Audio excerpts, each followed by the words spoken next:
Dearest listeners, there exists in this world a peculiar blindness that afflicts the tongue with far greater frequency than any malady of the eye. It is the inability to perceive worth in those who serve, beauty in those who suffer, and nobility in those whom society has deemed beneath notice. Today, your humble chronicler brings you the most extraordinary tale of two souls rendered invisible by circumstance, one hidden behind the cruel veil of dependency, the other concealed by scars both visible and unseen. But let us not rush, for the best stories, like the finest Madeira, must be savored properly.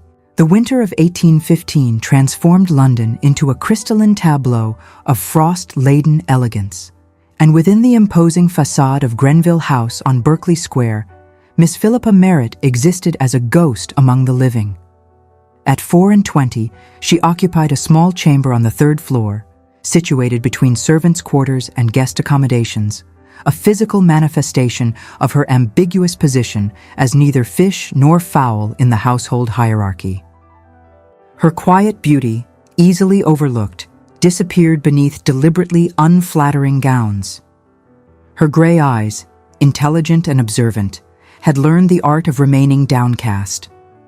She was the paid companion to Lady Cordelia Beaumont, trapped in that peculiar purgatory between servitude and gentility, where one endured daily indignities for the privilege of a roof and meals.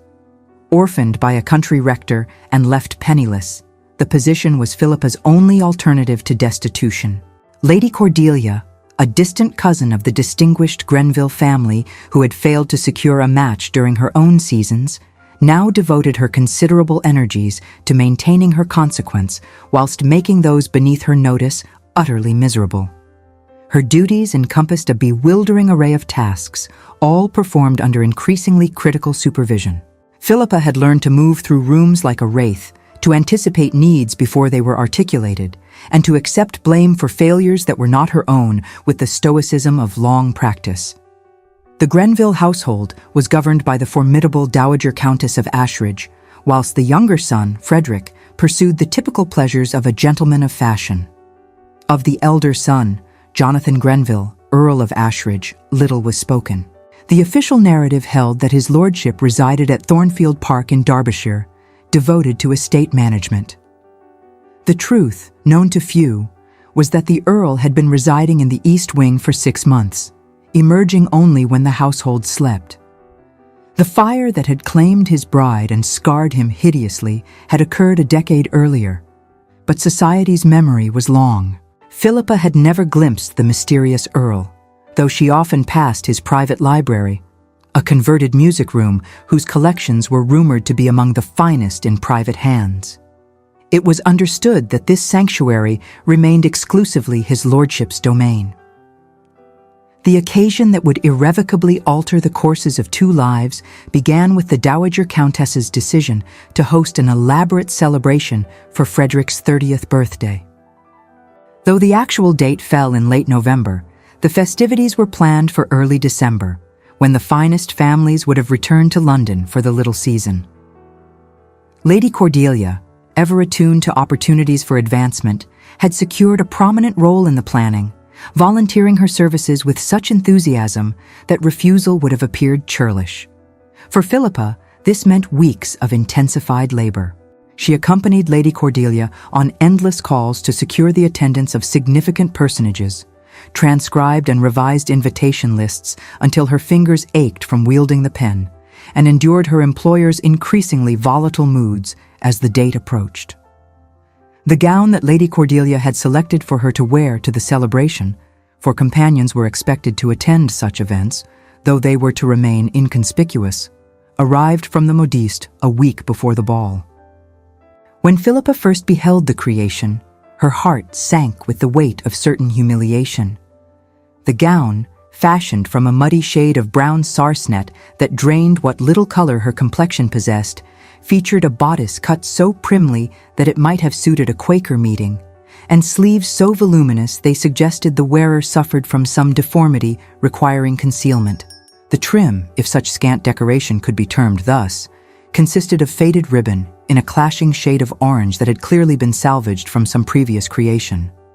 Most damning of all, the style was at least a decade out of fashion, announcing to any observer that the wearer was so far removed from consequence that she need not concern herself with current modes. Lady Cordelia had presented the garment with false solicitude, her blue eyes glittering with malicious satisfaction as she observed Philippa's carefully controlled reaction. The implication was clear. A paid companion should be grateful for any consideration, no matter how deliberately designed to humiliate.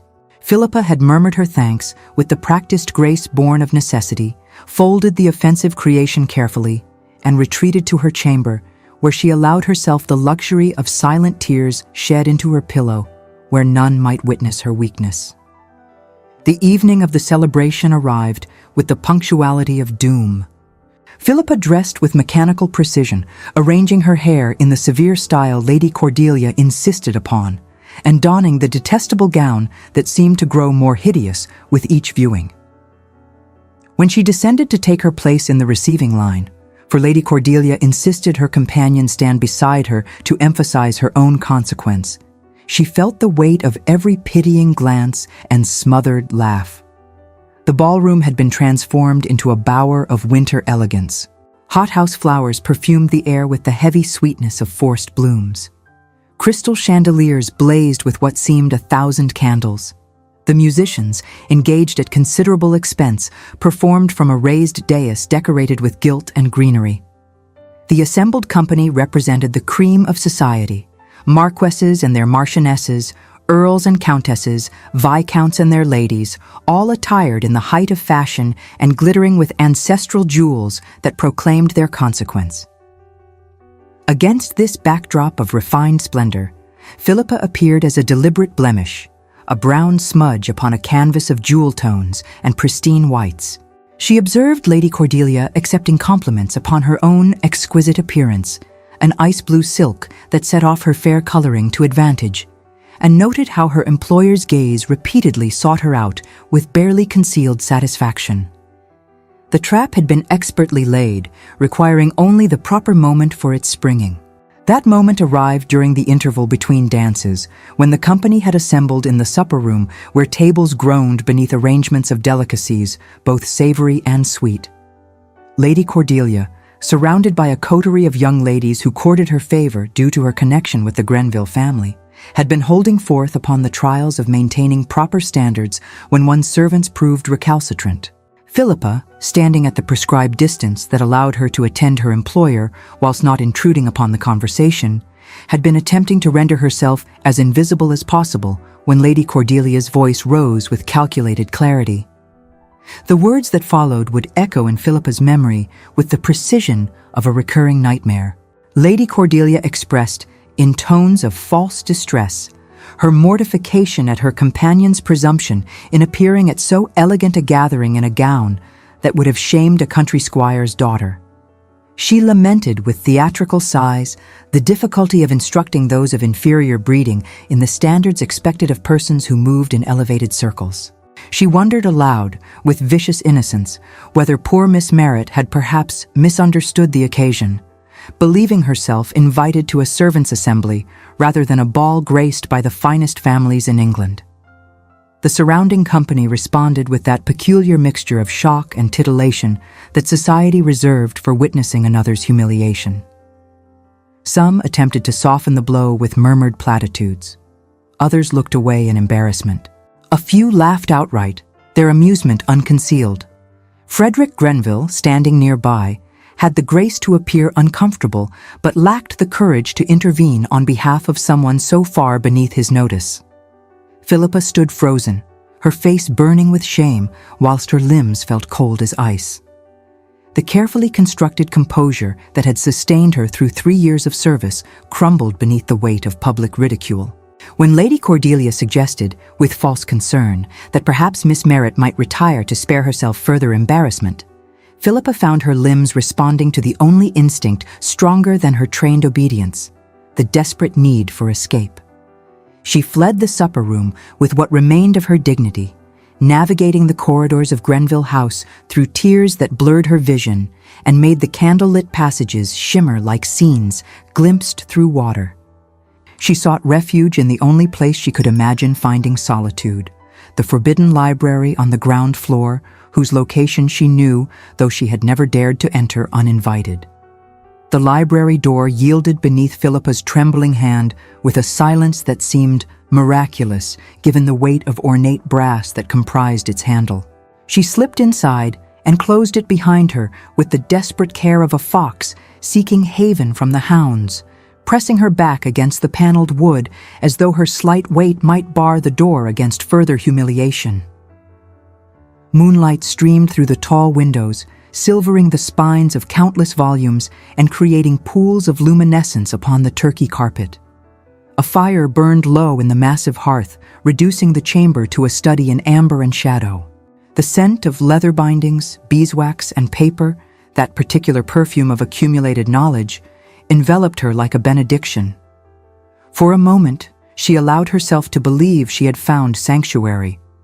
The sob that escaped her lips echoed in the vaulted space with shocking volume. She pressed her hand against her mouth, attempting to stifle the sounds of grief that threatened to overwhelm her composure entirely. Tears that she had suppressed for 3 years of service coursed down her cheeks unchecked, each one representing a moment of swallowed pride, a day of invisible service, a night of loneliness in her small chamber. She had not chosen her father's death, nor her mother's decline into melancholy that had concluded with a similarly fatal consumption. She had not asked to be born without fortune or powerful connections. She had not sought the position that required her to endure daily indignities for the privilege of a roof over her head and meals that often consisted of whatever the other servants deemed suitable for one neither fish nor fowl in the household hierarchy. Yet tonight, standing in her deliberately hideous gown before the assembled ton, she had been made to feel as though her poverty and dependence were moral failings rather than accidents of circumstance. A voice emerged from the shadows with such gentleness that it took a moment for Philippa to register that she was not, in fact, alone. The words expressed concern for her distress and offered the sanctuary of the library without condition or judgment. The voice itself bore the refined accent of one educated at the finest institutions, yet contained a quality of careful restraint, a voice that seemed to smooth the rough edges of the world. Philippa whirled towards the source of the sound, her hand flying to her throat in startlement. In the deepest corner of the library, where shadow pooled most densely, she discerned the outline of a figure seated in a wing-backed chair positioned to face the garden windows. The angle of the chair and the dimness of the light prevented any clear view of its occupant, though she received an impression of considerable height and a certain tension in the posture that suggested the stillness was maintained through effort rather than ease. Her first instinct was to flee, for she had trespassed in a space forbidden to her and now stood revealed in her moment of weakness. Yet something in the voice stayed her. A quality of understanding, perhaps, or simply the exhaustion that made further flight impossible. She remained frozen against the door, her breath coming in uneven gasps, her hands clenched in the offensive fabric of her gown. The figure did not move from the shadows, maintaining a stillness that suggested he understood the value of allowing a frightened creature time to assess its surroundings. He spoke again, offering her the use of his handkerchief, which rested upon a nearby table, and assuring her that no one would disturb them in this place. The library, he explained, was his particular domain, and he took his responsibilities as its guardian seriously. That included providing refuge to those who sought solace among the volumes. There was something in his manner, a combination of courtesy and careful distance, that allowed Philippa's frantic heartbeat to slow. She pushed away from the door and moved with hesitant steps towards the table he had indicated. The handkerchief proved to be of finest linen, monogrammed with an elaborate letter that the poor light rendered indecipherable. She pressed it to her eyes, grateful for this small kindness from a stranger who chose to remain concealed. The conversation that followed possessed the peculiar intimacy that sometimes exists between strangers who meet in unusual circumstances. He did not press her for explanations of her distress, nor did he offer empty platitudes. Instead, he began to speak of the books that surrounded them, describing various volumes with the enthusiasm of a true bibliophile. His voice held genuine passion as he recounted the pleasure of discovering a first edition of Johnson's dictionary, or the satisfaction of completing a collection of Elizabethan poetry. Philippa found herself responding, despite her intention to remain silent. She mentioned her father's small but carefully curated library and how she had been permitted to read freely from his shelves. The stranger expressed approval of parents who understood the value of educating daughters as well as sons, and noted that intelligence was a quality that transcended the boundaries society attempted to impose upon it. As they conversed, Philippa gradually relaxed. The shadows that concealed her companion seemed less ominous and more protective, as though he had positioned himself deliberately to spare her the discomfort of being observed in her disheveled state. He spoke with obvious learning, yet without condescension. He listened to her opinions on various works with genuine interest, neither dismissing her thoughts nor patronizing her with false praise. When she mentioned her particular fondness for the metaphysical poets, he expressed delighted surprise and immediately rose to retrieve a volume from one of the higher shelves. His movements suggested familiarity with the library's organization, and she caught a glimpse of broad shoulders and height that exceeded 6 feet before he returned to his shadowed position. He opened the book, holding it at such an angle that candlelight illuminated the pages whilst his face remained in darkness, and read aloud several passages from Dawn, his voice lending the complex verses a musicality that enhanced their meaning. Philippa closed her eyes and allowed the words to wash over her like a benediction. Here, in this forbidden space, with this unknown gentleman who respected her distress sufficiently to remain concealed, she felt more valued than she had in 3 years of service. When he asked her thoughts on Dawn's treatment of divine versus earthly love, she answered without the careful editing that usually governed her speech, expressing opinions she had never dared voice aloud. The hours passed with remarkable swiftness. The fire burned lower and the candles guttered, yet still they conversed. He drew her out on subjects ranging from philosophy to natural history, from the relative merits of Gothic versus classical architecture to the question of whether Byron's personal character diminished the value of his verse. Philippa found herself laughing at his wry observations about society's hypocrisies and offering her own surprisingly sharp commentary on the gap between professed values and actual behavior amongst the ton. It was only when the long case clock in the corner chimed the hour of 2 that Philippa realized how thoroughly she had forgotten her position.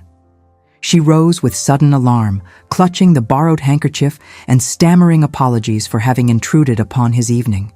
The stranger rose as well, though he remained carefully positioned in shadow. He assured her that the intrusion had been entirely welcome and that she would be granted sanctuary in the library whenever she had need of it. The household, he explained, slept soundly during these hours, and the library remained his exclusive domain by long-standing arrangement with the family. As Philippa moved towards the door, she paused and turned back towards the shadowed figure. She thanked him with genuine warmth for his kindness, noting that he had transformed what had been the worst evening of her life into something she would remember with gratitude. The stranger's response, delivered in that careful, cultured voice, suggested that the gratitude was mutual. It had been, he confessed, a considerable time since he had enjoyed such stimulating conversation, and he hoped she might be willing to repeat the experience should circumstances allow. Philippa slipped from the library with her spirit restored, though her situation remained unchanged. She navigated the silent corridors to her small chamber, where she carefully folded the borrowed handkerchief and placed it beneath her pillow. Sleep, when it finally claimed her, brought dreams of libraries and shadows, and voices that spoke of books and ideas rather than duty and deference. The morning following the disastrous celebration brought the consequences Philippa had anticipated. Lady Cordelia summoned her at an unseemly early hour, her expression combining satisfaction and irritation in equal measure. The lecture that followed covered familiar territory. Philippa's presumption in appearing so inappropriately dressed, her failure to understand the standards expected in elevated company, and her dramatic departure that had caused comment amongst the guests. That Lady Cordelia herself had selected and provided the offensive gown went unmentioned naturally, as did the public humiliation that had preceded Philippa's flight. The punishment took the form of additional duties and withdrawn privileges. Philippa found herself assigned to tasks typically reserved for housemaids, while simultaneously being expected to maintain her regular responsibilities as companion. Her brief daily periods of freedom, previously used for walking in nearby parks or visiting circulating libraries, were revoked entirely.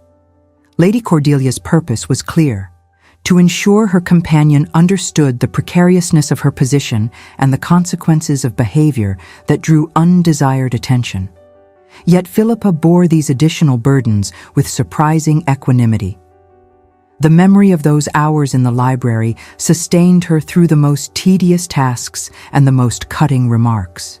She moved through her days with mechanical efficiency, but her mind dwelt in that shadowed space where intelligence was valued and opinions welcomed. The borrowed handkerchief remained beneath her pillow, a tangible reminder that somewhere in this house existed a person who had seen her as worthy of respect. 3 nights after the ball, Philippa found herself unable to sleep. The small chamber felt suffocating, and her mind raced with thoughts that would not be silenced. With reckless daring, she donned her dressing gown over her night rail and made her way through the silent house to the library. Her heart pounded as she turned the door handle, half expecting to find the room dark and empty. Instead, she discovered the same scene as before: a low fire, a single branch of candles, and a figure seated in the wing-back chair positioned in shadow. Relief flooded through her, followed immediately by embarrassment at her presumption. She began to apologize for the intrusion, but the gentleman interrupted with obvious pleasure in his voice. He had hoped, he confessed, that she might return, and had taken to spending his evenings in the library in anticipation of her possible appearance. This second meeting established a pattern that would repeat itself over 5 transformative nights. Philippa would wait until the household slept, then make her careful way to the library where her mysterious companion maintained his vigil. He never emerged from shadow, and she never pressed him to do so, understanding instinctively that his concealment was necessary to his comfort. They conversed for hours, covering topics that ranged from the profound to the trivial, discovering shared enthusiasms and enjoyable disagreements in conversations that grew more intimate with startling speed. On their third meeting, he read to her from a volume of Italian poetry, his voice lending the romantic verses an intimacy that made her heart race. The translation came spontaneously, effortlessly, revealing both his learning and his willingness to share beauty with her. When he reached a sonnet comparing the beloved's eyes to stars that guided the poet through darkness, something in his delivery changed, became more personal, more weighted with meaning she dared not fully interpret. That was the night their connection shifted irrevocably. They moved beyond intellectual companionship into territory neither had consciously intended.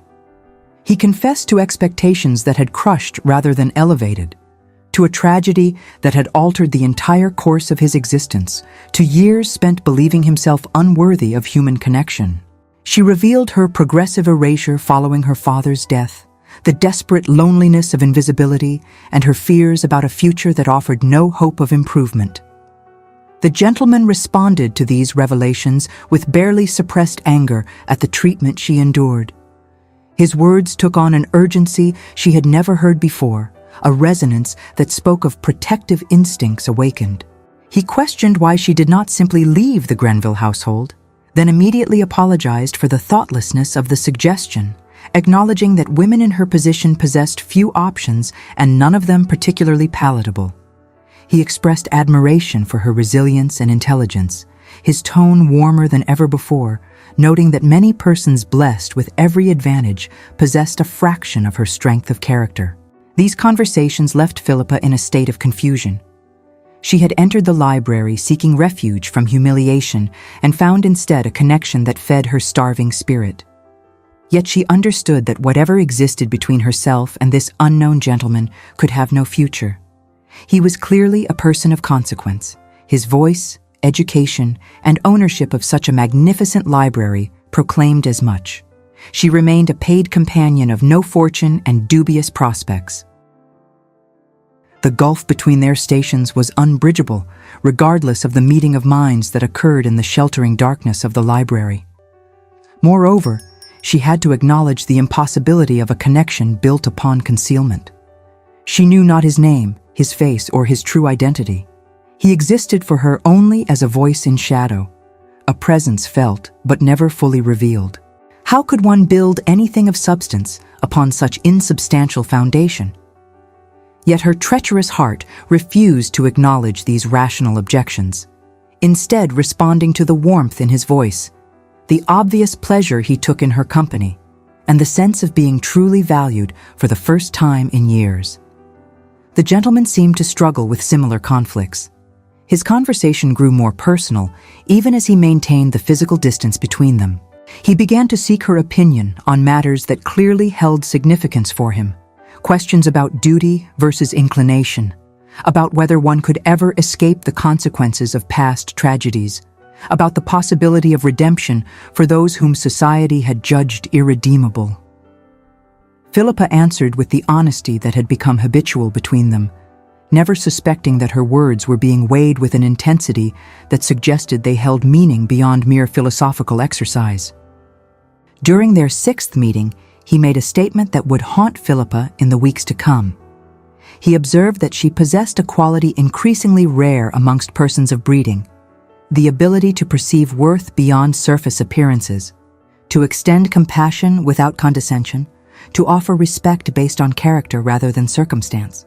He wondered aloud whether such a person existed anywhere in the world beyond the confines of this library, or whether she was a singular being, created by some benevolent providence to provide proof that genuine goodness could exist without calculation or affectation. Philippa protested this characterization, insisting that she possessed no special virtue but merely the perspective of one who had experienced both sides of fortune's wheel. The gentleman disagreed firmly. Many persons, he noted, who had suffered reverses became bitter and cruel, visiting upon others the indignities they themselves had endured. That she had retained kindness and generosity of spirit spoke to an essential nobility of character that had nothing to do with circumstances and everything to do with the content of her heart. The conversation concluded with both parties lapsing into contemplative silence, each wrestling with thoughts and feelings that defied easy articulation. When Philippa finally departed, she carried with her a confusion of emotions: gratitude for the recognition she had received, sorrow for the impossibility of their situation, and a growing attachment that she knew to be as foolish as it was inevitable. The Christmas season approached with its attendant festivities and obligations. Grenville House required extensive preparation that fell largely upon Philippa's shoulders, the days growing longer and more exhausting. Yet these additional demands made her evening escapes to the library even more precious. She arrived each night physically exhausted but mentally eager, ready to lose herself in conversations that restored her spirit even as her body cried out for rest. Her companion noticed her fatigue and expressed concern, suggesting she might prefer rest to conversation. Philippa refused adamantly, insisting that these hours were what enabled her to endure the days. The library had become more than a refuge. It had become necessary to her continued existence in a way that transcended mere comfort. She had begun to notice small details about him now, despite the shadows that concealed his features. The way his silhouette shifted when something amused him, a slight relaxation in posture that suggested suppressed laughter. The sound of pages turning when he sought a particular passage, his movements economical and precise. The quality of the silence between them, comfortable rather than awkward, pregnant with thoughts not yet articulated. These fragments assembled themselves into an impression of the man behind the voice. Someone intelligent, certainly, but also wounded in ways that ran deeper than physical scars. During this period, their conversations acquired a new dimension of intimacy. They began to speak more directly about the constraints that governed their respective existences. He veiled in carefully worded hypotheticals, she with increasing candor about her actual circumstances. He asked penetrating questions about the daily realities of her life, the nature of her duties, the treatment she received, the hopes she harbored for her future. She answered with complete honesty, finding relief in articulating truths she had never dared speak aloud. In return, he began to reveal more of himself, though always in terms that preserved his anonymity. He spoke of being trapped by expectations established before one possessed the maturity to understand their implications, of carrying burdens that grew heavier with each passing year, of the loneliness that came from being constantly observed yet never truly seen. He described the peculiar prison of elevated rank, where every action was weighed for its implications regarding family honor and social consequence, where personal happiness was subordinated to duty and obligation. His words painted a picture that surprised her. She had imagined that persons of rank lived lives of unalloyed privilege, freed from the petty concerns that plagued those of lesser station. This recognition created a bond between them that transcended the obvious differences in their circumstances, uniting them in the shared experience of feeling trapped by forces beyond their control. She understood then that different stations brought different forms of constraint, and that the golden cage remained a cage regardless of its ornamentation. The turning point in their relationship arrived on the evening of the winter solstice. A heavy snowfall had rendered London silent and beautiful, transforming the city into something from a fairy tale. Philippa arrived at the library later than usual, having been detained by last-minute tasks for Lady Cordelia. She entered the room with snowflakes still clinging to her shawl, her cheeks flushed from cold and exertion, and found him waiting as always in his shadowed corner. His greeting held unusual warmth, and he insisted she position herself near the fire to ward off the chill. He had procured, through mysterious means, a bottle of Madeira and 2 glasses, a departure from their usual abstinence that suggested the occasion warranted celebration. When Philippa questioned this, he explained that the solstice marked the year's darkest night, but also the promise of returning light. It seemed appropriate, he suggested, to acknowledge both the darkness through which they had traveled and the hope of illumination to come. They shared the wine whilst discussing topics that had become touchstones of their conversations: books they had loved, places they wished to see, ideas that captured their imaginations. The Madeira warmed her from within, loosening the careful guard she maintained even in this sanctuary. She found herself laughing more freely, speaking more openly, allowing him glimpses of the person she had been before circumstances had taught her to make herself small and invisible. Yet, beneath the familiar ease of their discourse ran a current of tension, as though both sensed they were approaching some boundary that, once crossed, would alter everything between them. The fire crackled in the hearth. Snow continued to fall beyond the windows. The library felt suspended outside ordinary time, a pocket of warmth and light in the winter darkness.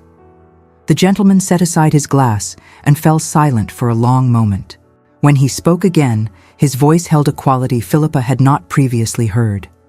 Something raw and unguarded that suggested he had reached some internal decision. He asked permission to speak plainly on a matter that he feared might end their association, but which honor compelled him to address. Philippa granted permission with trepidation, uncertain what revelation could threaten the connection that had become so central to her existence. What followed was as close to a declaration as circumstances permitted. He confessed that these meetings had transformed his life, providing light where he had resigned himself to perpetual darkness. He acknowledged that he knew the vast gulf that separated their circumstances made any formal connection impossible. He understood that even speaking of such matters constituted a form of presumption, potentially insulting to her and certainly dangerous to her position. Yet he found himself unable to continue their association without admitting the truth, that somewhere during their conversations he had developed feelings that went far beyond intellectual companionship or friendly regard. Philippa sat frozen, her heart racing with a combination of joy and terror. She recognized what courage this admission required, understood what risk he took in making it. She knew she should refuse to acknowledge his words, should maintain the polite fiction that they were merely friendly acquaintances who happened to share a love of literature. Yet she found herself unable to sustain such deception. With equal honesty, she confessed that she had come to cherish their meetings beyond all reason, that she counted the hours until she could return to the library and his presence.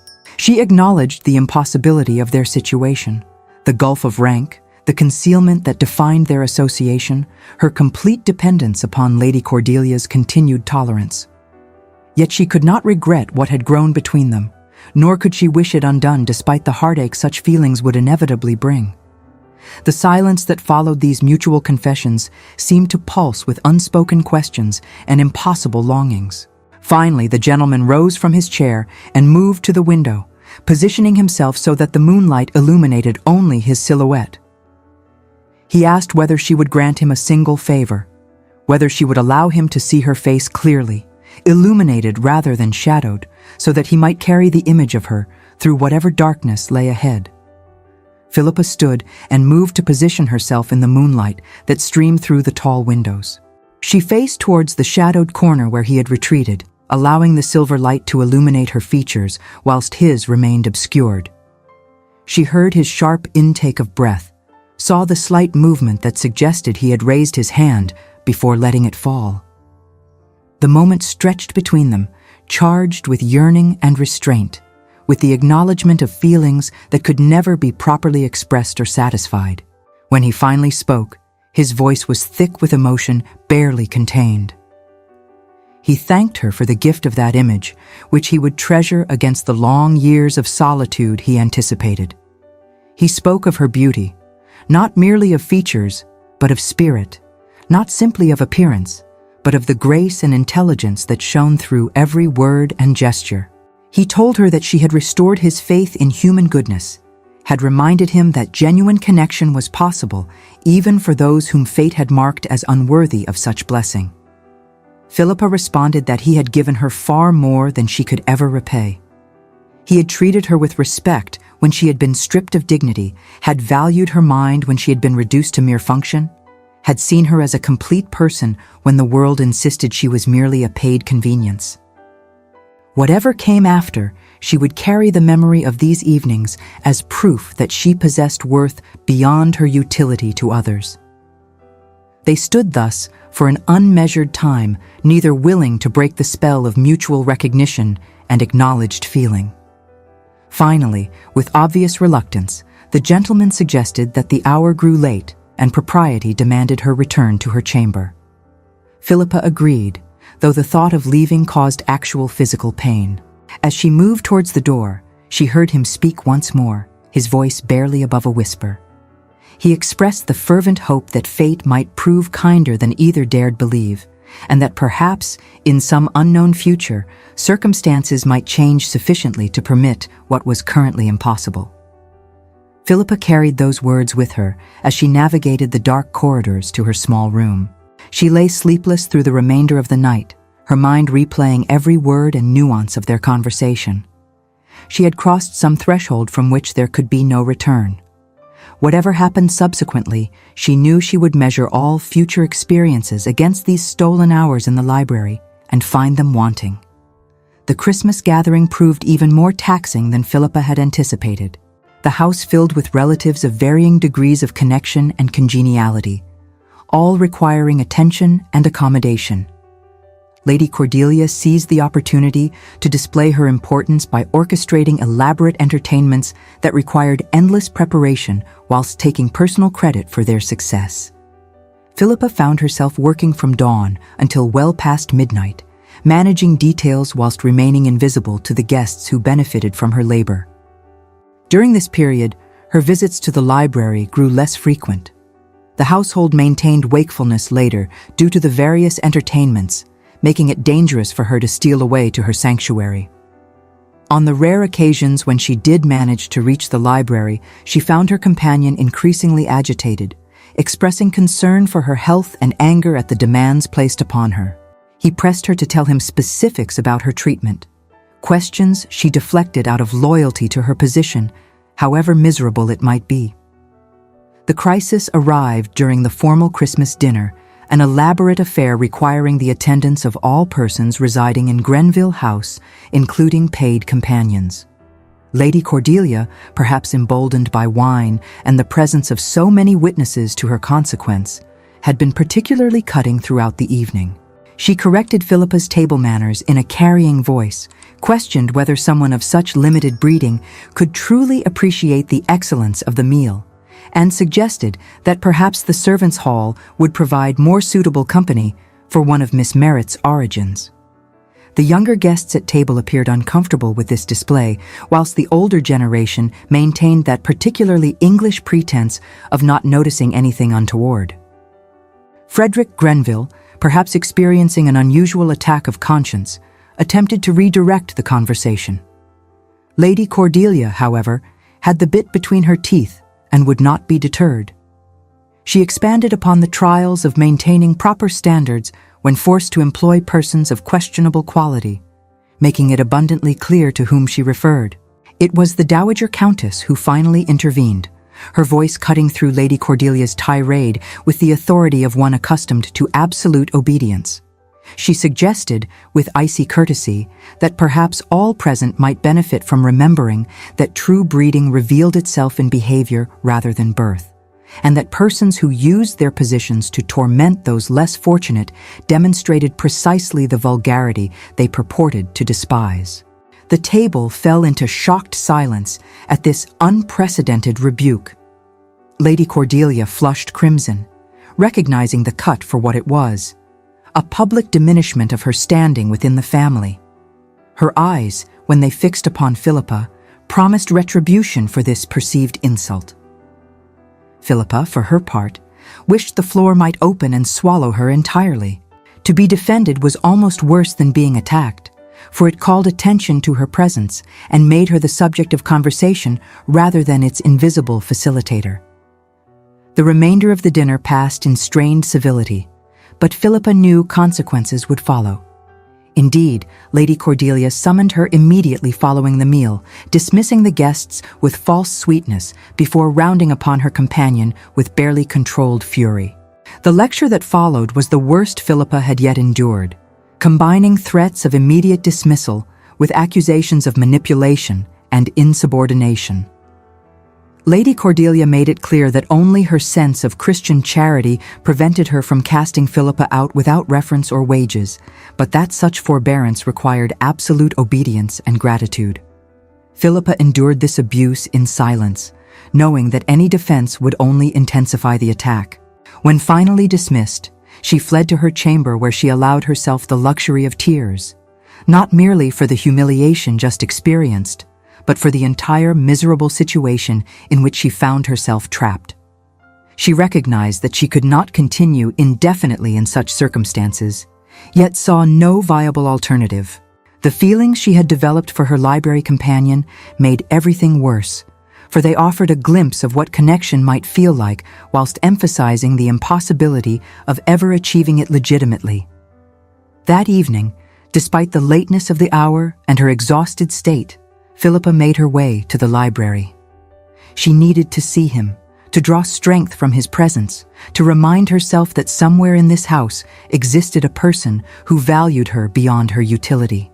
She entered the familiar room with relief, noting the welcoming fire and the figure in his accustomed chair. Before she could speak, however, voices in the corridor outside signaled danger. The Dowager Countess was approaching, accompanied by her personal maid, and speaking in tones that suggested she intended to enter the library. Philippa looked frantically for concealment, but the gentleman acted with decisive speed. He crossed to her in 3 strides. She saw only a tall silhouette in motion and drew her behind one of the heavy curtains that framed the windows, pressing her into the space between fabric and glass, with his own body shielding her from view. In that moment of proximity, Philippa became aware of several things simultaneously.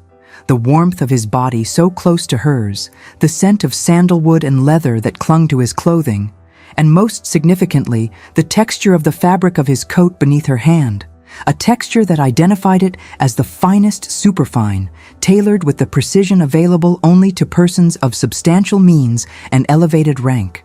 She felt rather than saw that he had turned his face away from her, presenting only his shoulder and back, whilst maintaining the concealment that had defined their relationship.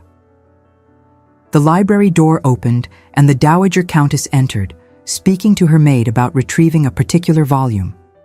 The conversation that followed, though brief, revealed information that penetrated Philippa's consciousness with the force of revelation.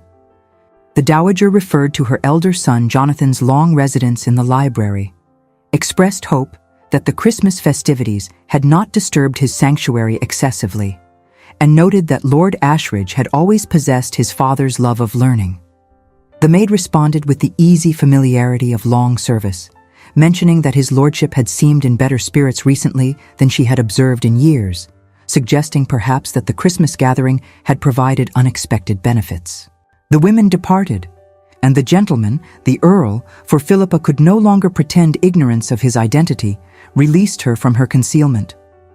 She stumbled backwards, her mind racing to reconcile the companion of her evenings with the reclusive Earl of Ashridge, whose tragedy and disfigurement had been whispered about throughout the servants' hall. The pieces assembled themselves with terrible clarity: his careful positioning in shadow, his evident ownership of the library, his knowledge of the household's patterns, and his ability to move through it unremarked. His careful voice speaking of expectations and burdens, of isolation and judgment. All of it crystallized into devastating understanding. Lord Ashridge, for she must think of him thus now, must acknowledge the vast chasm of rank that separated them, had retreated to his shadowed corner, but the damage had been done. Philippa's chest felt constricted, as though the revelation had stolen the air from her lungs. She understood with crushing certainty that she had been deceived, however benignly. The man with whom she had shared her deepest thoughts, to whom she had confessed feelings that made her vulnerable beyond bearing, was not some gentleman of moderate means who might conceivably find ways to bridge the gaps between them. He was an earl, one of the highest ranks of the aristocracy, separated from her by an unbridgeable chasm of birth and consequence. The implications cascaded through her consciousness like stones falling. Every confidence she had shared, every opinion she had expressed, every moment of unguarded honesty, all had been offered to a man who must have been entertained by her presumption, her foolish belief that they might somehow be equals in that shadowed space. She had spoken to him of her fears and hopes as though he could understand, as though they inhabited the same world. What must he have thought of her naivety? How he must have pitied the desperate companion who had developed feelings for a man so far above her station that the very thought insulted every principle of social order. Worse still, she recognized the full measure of her foolishness. He had concealed his identity deliberately, had cultivated their intimacy whilst knowing that revelation of his rank would expose the impossibility of any genuine connection between them. She had been his entertainment, his amusement during long hours when sleep proved elusive. A lonely, disfigured man seeking diversion through conversations with someone whose inferior position ensured she posed no threat to his dignity. The feelings she had developed had been entirely one-sided. The delusions of a desperate woman who should have known better than to mistake kindness for genuine regard. Lord Ashridge attempted to speak, to explain the circumstances that had led to his concealment, but Philippa could not bear to hear it. She understood already, a lonely, disfigured man seeking diversion through conversations with someone whose inferior position ensured she posed no threat to his dignity. She had been his entertainment, his amusement during long hours when sleep proved elusive. The feelings she had developed had been entirely one-sided, the delusions of a desperate woman who should have known better than to mistake kindness for genuine regard. She fled the library without permitting him to complete whatever excuse he had prepared. Behind her, she heard him call her name, her given name, which she had never granted him permission to use. But she did not pause. She ran through the corridors with reckless speed, caring not whether she encountered servants or family. focused only on reaching the dubious sanctuary of her small chamber. Once there, she collapsed upon her narrow bed and wept with the abandon of complete despair. She had been foolish beyond measure, allowing herself to develop feelings for a man so far above her station that the connection insulted every principle of social order that governed their world. Worse, she had believed, in her desperation and loneliness, that he might return those feelings, that the meeting of minds they had achieved might transcend the vast gulf of rank and fortune between them. The truth was far more bitter. She was a paid companion, a woman without fortune or family, possessing nothing of value beyond her labor and the willingness of others to employ it. He was an earl, possessed of ancient title, vast properties, and connections to the most powerful families in England. That he had been scarred by tragedy made him no less elevated, and her no less insignificant. Whatever had transpired in the library had been founded upon falsehood and could lead nowhere beyond increased misery for herself. In the days that followed, Philippa avoided the library entirely. She performed her duties with mechanical efficiency whilst her mind remained numb.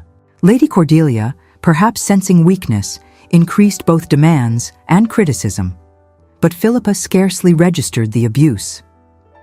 The pain of her situation with Lord Ashridge rendered Lady Cordelia's petty cruelties almost insignificant by comparison.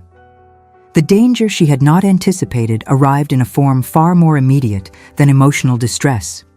Frederick Grenville, observing Philippa's obvious distress, and perhaps sensing that she had lost whatever mysterious protection had previously shielded her from notice, cornered her one afternoon in a deserted corridor. His manner, usually one of careless indifference towards his cousin's companion, had transformed into something that made Philippa's skin crawl with instinctive alarm. He stood too close, blocking her path with calculated casualness. His words, delivered in tones meant to sound sympathetic, suggested that a woman in her position, without protection or prospects, might benefit from the friendship of a gentleman who could ensure her comfort. The implications were unmistakable, as was the assumption that her poverty and dependence rendered her available for propositions no true gentleman would offer a respectable woman. When Philippa attempted to move past him, his hand caught her wrist with pressure that would leave bruises, his pleasant expression hardening into something uglier when she pulled away. She managed to escape only because a housemaid appeared at the corridor's end, her presence causing Frederick to release his grip with a laugh that suggested he considered the entire encounter amusing rather than threatening. Yet Philippa understood with chilling clarity that she was no longer merely invisible. She had become prey. Without Lady Cordelia's dubious protection, and with Lord Ashridge apparently unwilling to acknowledge their connection, she found herself utterly vulnerable in a household where no one would believe or defend a paid companion against the word of a gentleman. That night, Philippa made her decision. She could not remain in Grenville House another week, regardless of consequences. Even ruin seemed preferable to daily fear. She began to pack her single trunk, each folded garment representing an act of silent rebellion against the fate that had trapped her. Messages began arriving at her chamber, notes left upon her pillow written in an elegant hand she recognized from the marginalia in certain library books.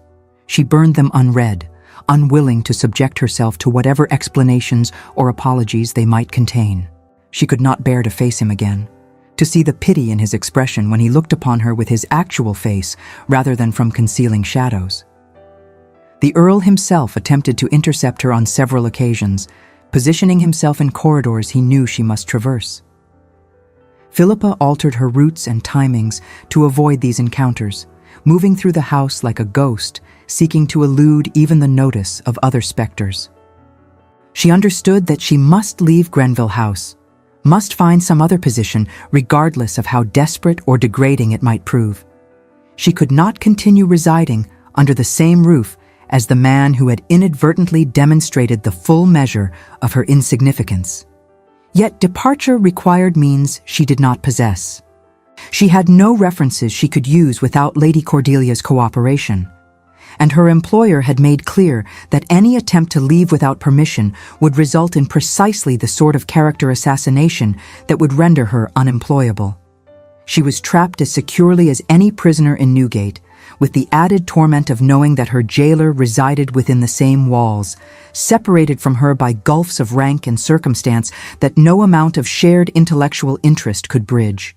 The new year arrived with continued cold and the gradual departure of the Christmas guests. Grenville House returned to its customary routine, though Philippa found little relief in the resumption of normal patterns. Lady Cordelia's behavior had grown increasingly erratic, swinging between icy dismissal and demands for attention that suggested her position within the household had become uncertain. The Dowager Countess treated her with cool formality rather than the previous cordiality, a change that did not escape the notice of the servants, who adjusted their deference accordingly. Philippa had not entered the library since the night of discovery, and the pain of that absence grew rather than diminished with the passage of time. She found herself mourning not merely the loss of Lord Ashridge's company, but the loss of the person she had been in his presence, confident, valued, intellectually alive. In returning to her role as invisible companion, she felt she had buried some essential part of herself that had briefly been permitted to breathe. The situation reached its crisis point in mid-January, when the Dowager Countess summoned both Lady Cordelia and Philippa to her private sitting room. The summons itself was unprecedented, for the Dowager rarely concerned herself directly with the management of her cousin's companion. Lady Cordelia responded with obvious anxiety, whilst Philippa felt only a numb resignation. Whatever came, she no longer possessed the energy to care greatly. The Dowager Countess received them with the formal courtesy that characterized her public manner, gesturing for them to be seated before taking her own chair with the upright posture of one who had never permitted herself the luxury of relaxation. She began by observing that certain matters had come to her attention that required immediate address. She then proceeded to detail, with devastating precision, every instance of Lady Cordelia's cruelty towards her companion over the past 3 years. Incidents Philippa had believed private, but which had, apparently, been observed and catalogued by servants who reported ultimately to the Dowager rather than to Lady Cordelia. The recitation was damning. Lady Cordelia's deliberate humiliation of her companion at the Christmas ball, her habit of assigning blame for her own failures to Miss Merritt, her practice of providing inadequate clothing whilst criticizing her companion's appearance, her denial of wages supposedly owed, her threats of dismissal without reference for infractions that existed only in her imagination. The list continued until Lady Cordelia sat white-faced and trembling, whilst Philippa felt tears of vindication and shame coursing down her cheeks. When the Dowager had concluded her catalogue, she announced her decision with the finality of a judicial sentence. Lady Cordelia would depart Grenville House within a fortnight, returning to her family's estate, where doubtless her talents would find more appropriate application. The arrangement that had allowed her residence in Berkeley Square was hereby terminated. As for Miss Merritt, the Dowager had taken the liberty of settling all wages owed and providing an additional sum sufficient to allow her several months to secure suitable alternative employment. A reference would be provided that accurately reflected her capabilities and character, ensuring she would not suffer professionally for the misfortune of having served so unsuitable an employer. Lady Cordelia attempted to protest, but the Dowager's expression precluded argument. She was dismissed with a courtesy that somehow managed to convey absolute contempt. When the door had closed behind her retreating figure, the Dowager's manner softened fractionally. She informed Philippa that she need not depart immediately, that the house would remain available to her whilst she made arrangements for her future. She expressed regret that the situation had been permitted to continue as long as it had, acknowledging that she should have intervened sooner. Philippa, overcome with emotion, could barely articulate her gratitude. The Dowager waved away her thanks, noting that justice delayed was still justice, however inadequate. She then added, with a significance that Philippa could not immediately interpret, that certain members of the family had brought the situation to her attention with a vehemence that could not be ignored, and that she was grateful to have been made aware of circumstances that had escaped her notice. As Philippa departed the sitting room, her mind reeling from this unexpected reversal of fortune, she encountered Lord Ashridge in the corridor beyond. He stood as though he had been awaiting the conclusion of the interview, his posture tense with barely suppressed emotion. This was the first time she had seen him in full light since the night of her flight from the library, and the reality of his appearance struck her with physical force. The fire that had claimed his young bride had left its mark upon the entire left side of his face, distorting the once classical features into something that made casual observers recoil. The scarring extended from temple to jaw, pulling at his eye and mouth in a way that suggested permanent pain.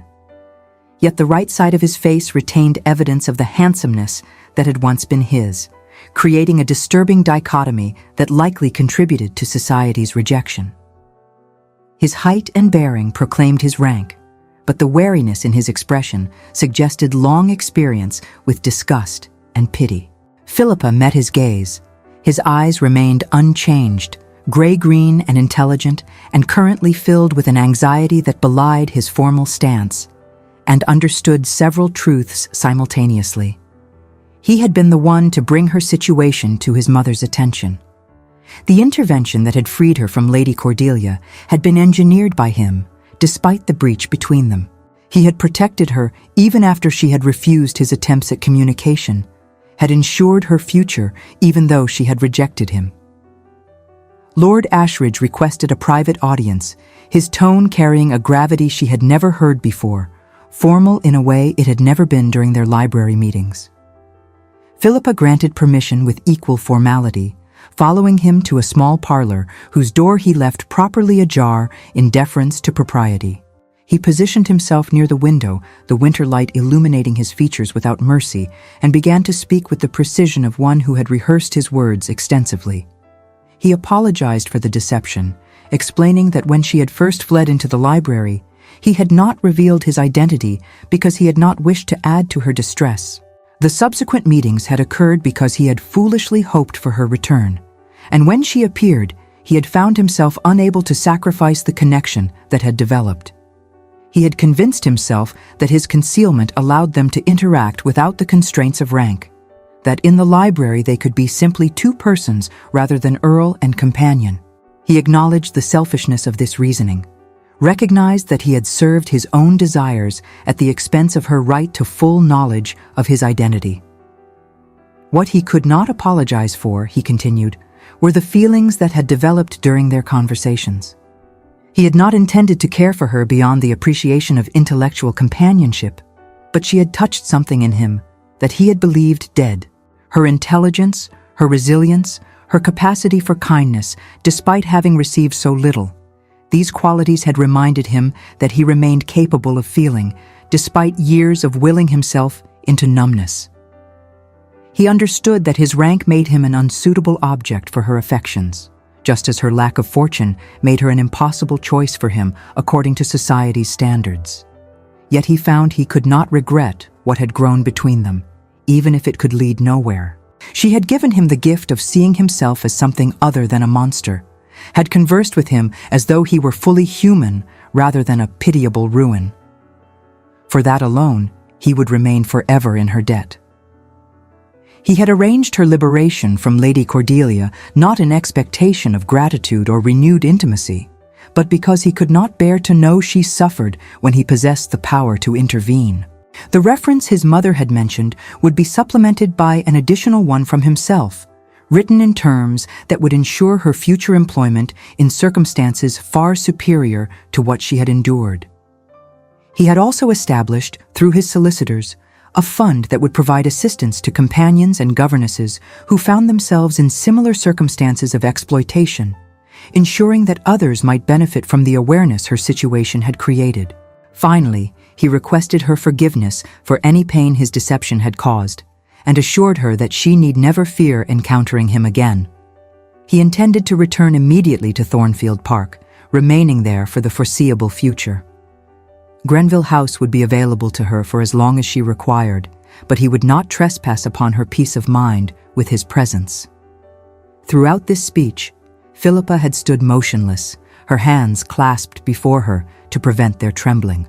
When Lord Ashridge concluded and fell silent, awaiting her response, she found herself struggling to articulate the tangle of emotions his words had provoked. Her hand moved unconsciously to her pocket, where she had carried his monogrammed handkerchief since that first night, a talisman she had been unable to discard despite knowing she should. She withdrew it now, the fine linen creased from being folded and refolded countless times, and held it out with a trembling hand. She intended to return it, to sever this final connection between them with a gesture of finality. Yet as he reached to accept it, her fingers refused to release the fabric. Her hand remained extended, the handkerchief suspended between them, whilst her body staged its own rebellion against her mind's insistence upon impossibility. She could not let it go. This small square of cloth represented every kindness he had shown her, every moment she had felt truly seen and valued. To surrender it would be to admit that those nights in the library had meant nothing, that the connection they had forged was as insubstantial as shadow. Lord Ashridge observed this internal struggle with an expression that combined hope and anguish. When he spoke, his tone held a resonance of deep understanding. He told her gently that she need not return it, that perhaps it could remain with her, as evidence that their connection, however impossible society deemed it, had been real and meaningful. His words broke something within her carefully constructed defenses. She began by thanking him for his intervention with Lady Cordelia and his provision for her future, acknowledging that she had been wrong to assume the worst of his motives. She confessed that her flight from the library had been prompted not by his concealment per se, but by her sudden understanding of the impossibility of their situation.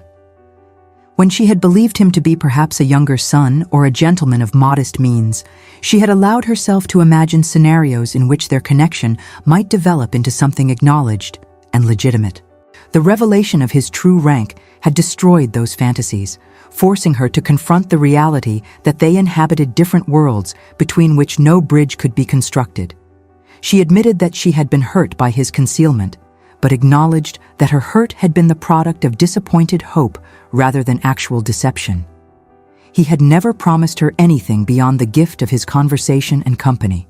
She had been the one to build castles in the air, to imagine futures that social reality rendered impossible. The fault lay in her own foolishness rather than in any failure of his. As for forgiveness, she assured him that there was nothing to forgive. He had treated her with more consistent kindness and respect than she had received from any other person since her father's death. Their evenings in the library would remain among her most treasured memories, to be recalled during whatever lonely years lay ahead. She wished him well with genuine feeling, hoping that he might find peace and perhaps, eventually, someone who could provide the companionship he deserved. Lord Ashridge listened to this speech with an expression that combined hope and despair in equal measure. When she concluded, he moved fractionally closer, though still maintaining proper distance. He asked whether she truly believed their situation so different, whether she genuinely thought rank and fortune outweighed the meeting of minds and hearts they had achieved. Society might decree their union impossible, but was society's judgment infallible? Had history not provided numerous examples of connections that transcended conventional boundaries, proving that love, when genuine, found ways to overcome external obstacles? Philippa felt her carefully constructed composure beginning to crack. She wanted desperately to believe his words, to imagine that the feelings she had developed might be returned, that some future existed in which they might be together without censure or shame. Yet she could not ignore reality. He was an earl, she a woman without fortune or family. Any alliance between them would be viewed as degrading to him and presumptuous on her part. She would be accused of scheming to entrap him, he of allowing pity to cloud his judgment. They would face ostracism from society, ridicule from those who should be his peers, and suspicion regarding her motives that would poison whatever happiness they might otherwise achieve. Moreover, she could not bear the thought of becoming an object of pity, the disfigured Earl and his inappropriate bride, their marriage viewed as evidence of his tragic isolation rather than as a genuine meeting of compatible souls. She had spent 3 years rendered invisible by society's judgment of her worth. She could not endure a lifetime of similar dismissal, watching from the margins as he was cut by former friends who could not countenance his choice of bride.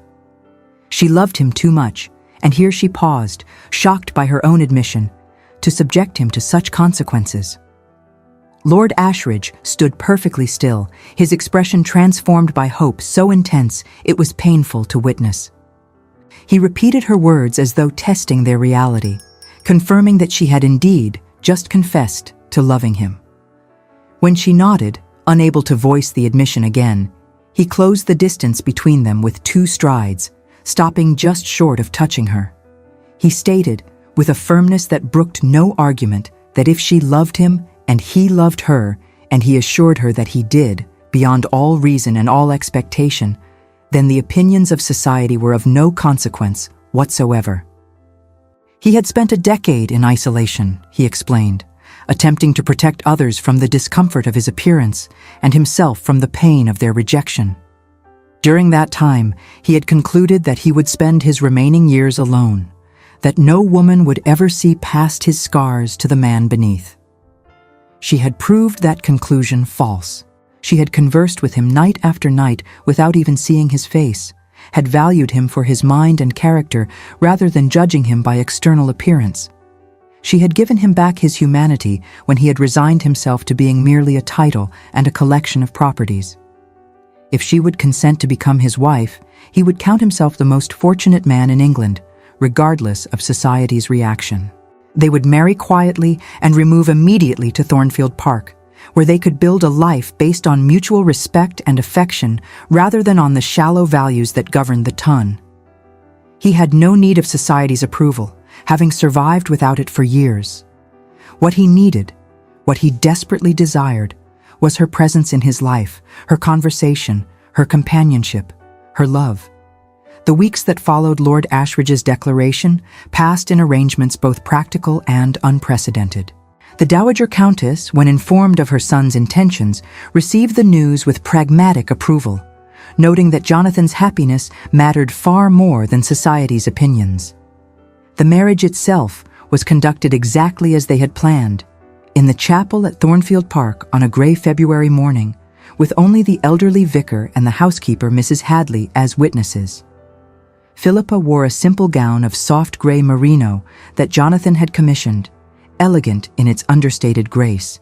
As she spoke her vows in the ancient chapel, she experienced a sense of rightness that transcended any concerns about societal judgment. The man standing beside her, his scarred face earnest and his gray-green eyes filled with devotion, had chosen her above all others for qualities that society dismissed as irrelevant. Their union might be unconventional, but it was founded upon genuine knowledge and mutual respect of a depth most couples never achieved. The transformation in Jonathan was immediate and profound. Away from London and freed from years of self-imposed isolation, he seemed to shed the weight of accumulated sorrow.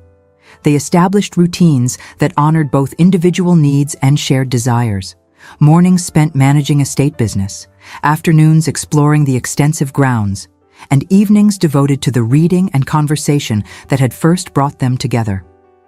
It was during one such evening, perhaps a month into their marriage, that Jonathan revealed the portrait he had commissioned.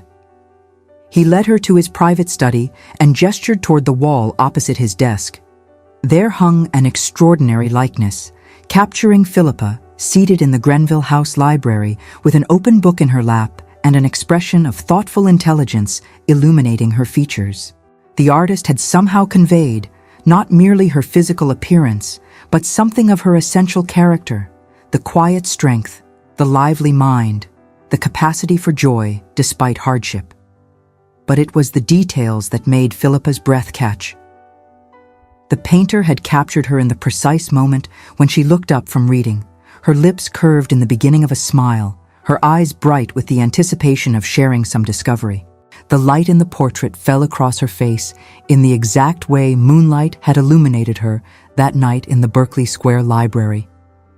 Even her gown, Not the hideous brown creation Lady Cordelia had forced upon her, but a simple dress of soft rose that she had never owned, spoke to how Jonathan had seen her, not as she appeared to the world, but as she existed in truth. Jonathan explained that he had commissioned the work from sketches made during their library meetings, providing the artist with detailed descriptions that had allowed the creation of this remarkable likeness. His voice grew thick with emotion as he confessed that he had wanted to preserve the image of how he saw her, not as a paid companion of no consequence, but as a woman of intelligence and grace whose worth transcended any considerations of rank or fortune. The portrait had hung in his study throughout their separation, serving as both reminder of what he had lost through his deception and inspiration to make amends. He had looked at it every day, he told her, and remembered what it felt like to be seen truly, to be valued not despite his scars, but beyond them entirely. Philippa stood before the image, tears streaming down her face as she understood the full significance. He had commissioned this portrait when he still believed she might never speak to him again, when he thought he had lost her forever through his concealment. Yet, he had wanted to preserve not just her image, but his memory of how she made him feel, worthy, human, capable of being loved. The portrait was not vanity on his part, it was hope, made tangible, a declaration that even if he could never have her, she had irrevocably changed him. She turned to him then, allowing him to see the depth of feeling his gift had provoked. Her words came haltingly at first, then with increasing strength as she found her voice. She told him that she had spent years believing herself inadequate, that Lady Cordelia's constant criticism had eroded her sense of worth until she had half believed the judgments leveled against her. She had thought herself invisible, insignificant, worthy only of being used and discarded. His portrait showed her a version of herself she had forgotten existed. No, more than that. It showed her a version of herself she had never dared to imagine. Radiant, valued, beloved. The person in that portrait was who she became in his presence, she realized. He had not simply captured her appearance. He had captured what his love had allowed her to become. Just as she had seen him beyond his scars, he had seen her beyond her circumstances. And in that mutual recognition, they had both been transformed. That evening, as winter darkness settled over Thornfield Park, they made their way to the library. Unlike the shadowed sanctuary where they had first found each other, this room blazed with light. Candles illuminated every corner, banishing shadows and revealing the full glory of the assembled volumes. They sat together before the fire, not in shadow, but in radiant illumination, their positions neither hidden nor apologetic. The books surrounding them held the same promise of discovery. The conversation flowed with the same ease, but now everything was transformed by acknowledgement and legitimacy. Philippa looked across at her husband, a word that still felt miraculous on her tongue, and saw not the scarred, recluse society pitied, but the man who had recognized her worth when she could no longer see it herself. His face, half marked by tragedy, had become dear to her, not despite the scars, but because of everything they represented. Survival, resilience, the courage to risk being seen again after years of hiding. She reached across the space between them and took his hand, feeling the slight tension that still arose when he believed himself observed, then the gradual relaxation as he remembered that with her he need never hide. Jonathan met her gaze and saw not the invisible companion rendered insignificant by circumstance, but the woman whose intelligence and character had restored his faith in the possibility of genuine connection. She had looked past his disfigurement with an ease that still astonished him, had valued his mind and heart with a generosity that had healed wounds he had believed permanent. In her presence, he was neither monster nor object of pity, but simply himself, fully human, fully seen, fully loved. In that library, bathed in firelight, the woman no one had noticed and the man no one dared look upon finally saw each other completely. Not despite their respective wounds, but in full acknowledgement of them. Not through society's valuation, but through their own recognition of what truly mattered.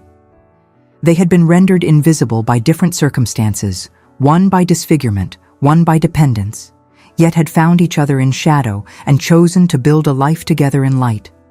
The fire crackled, snow began to fall again beyond the windows, and in that moment, surrounded by books and warmth and the profound comfort of being truly known, they understood that they had found something rarer than rank or fortune. They had found home in each other. And that, as it turned out, was everything. And so another tale of hearts united reaches its blessed conclusion. Love, it seems, finds a way even through the strictest conventions of proper society, particularly when that love is founded upon genuine knowledge, mutual respect, and the courage to defy expectations in pursuit of authentic connection. The companion no one noticed had become a countess beloved by her Earl, not through scheming or compromise, but through the simple recognition that true worth exists independently of the valuations society assigns.